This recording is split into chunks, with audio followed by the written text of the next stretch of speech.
ઋતિકભાઈ? બહુ મજા આવી ખાવાની. અસલ થાબડી એખાદ બન્યા. એમ? હા. હેલો મિત્રો, બધા મિત્રોને જય માતાજી. કેમ છો? બધા મજામાં જ હશો. તો જો આપણે અત્યારે કમ્પ્લીટ થઈ ગયા છીએ અને અમારા ભવદીપભાઈ અત્યારે બાર વાડામાં શું કરે છે તે તમને બતાવું. તે કંઈક બનાવી રહ્યા છે, તો ચાલો તમને ત્યાં જઈને બતાવું કે ભવદીપભાઈ શું કરે છે. તો જો મિત્રો, અમારા ભવદીપભાઈ અત્યારે કંઈક બનાવે છે. શું બનાવો ભવદીપભાઈ?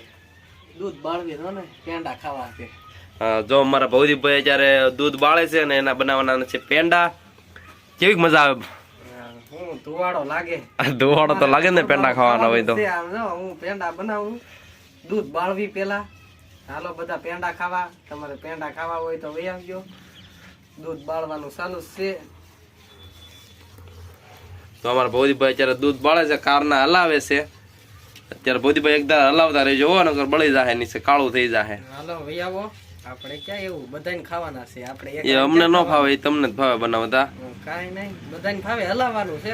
દૂધ તો બળી ગયું છે. હવે માવો ઉતરવાની ફૂલ તૈયારી છે. હવે એમાં આપણે ખાંડ પણ નાખી દીધી છે ભવદીપભાઈ થોડીક વાર પહેલા. કે શું કેવો ભવદીપભાઈ?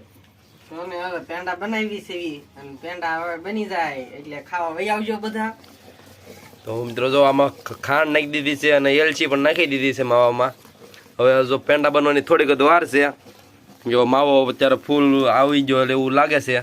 બની ગયો એવું લાગે છે. હવે તો તમે જોતા હશો કે પેંડા અત્યારે બનવાની ફૂલ તૈયારી છે.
તો મિત્રો અત્યારે માવો કમ્પ્લીટ ઉતરી ગયો છે અને પેંડા બનવાની ફૂલ તૈયારી છે.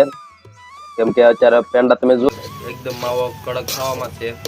અને ભવદીપભાઈ એક ધારા નકરા માવો એક ધારો દૂધ બાળી નાખ્યું છે બધું. તો જો મિત્રો અત્યારે ભવદીપભાઈ થાળીમાં કમ્પ્લીટ પેંડા બનાવી નાખ્યા છે. આપણે પેંડા તો ગોળ નથી વાળ્યા, આમ થાળીમાં વાળી દીધા અને બટકા પાડી દીધા છે. કા ભવદીપભાઈ ખાધા કે નહીં તમે? ખાધા તો હોય ને, આપણે બનાવી બાકી થોડા. અમારા જો ઋતિકભાઈ પણ આ પેંડા ખાય છે. ત્યારે ઋતિકભાઈ કેવા લાગે પેંડા? રેડી બન્યા છે, વાંધો નથી આવ્યો. પણ આ યાળથી નાખી છે, બધા મસ્ત ના પેંડા બન્યા છે. એમ ને? હા, મજા આવી ગઈ? ગળા બન્યા છે, વાંધો નહીં આવે. વાંધો નહીં આવે. જો ઋતિકભાઈ ને ભવદીપભાઈ બે પેંડા ખાય છે. તો હાલો બધા મિત્રોને ખાવા દો. કેવી મજા આવી ઋતિકભાઈ? બહુ મજા આવી ખાવાની. અસલ થાબડી એખાદ બન્યા. એમ? હા, કાઈ નો ઘટે? કાઈ નો ઘટે. બનાવતા વાર લાગી પણ બન્યા છે હારા. વાહ, પેંડા દૂધ હાથે બાળવું એટલે તો વાર જ લાગે. એટલી તો શાનું આવે આ ઘરે વાર અસલી પેંડા કહેવાય. તમે બાર બજારના તો ખાતા હશો, પણ એમાં ને આમાં ઘણો ફેર હોય. તમે પણ ક્યારેક ઘરે દૂધ બાળીને પેંડા બનાવજો, કેવી મજા આવે. તો જરૂરથી તમે ખાઈજો. પેંડા ખાવા જો આપણે બનાવી નાખ્યા છે, તો પેંડા ખાવા હોય તો વહી આવજો બધા. સાંજ સુધીમાં નગર પૂરાય કોઈ કેતા નહીં વૈજા કે નહીં. તો મિત્રો અત્યારે અમારા ભવદીપભાઈ બનાવે છે શર્ટ.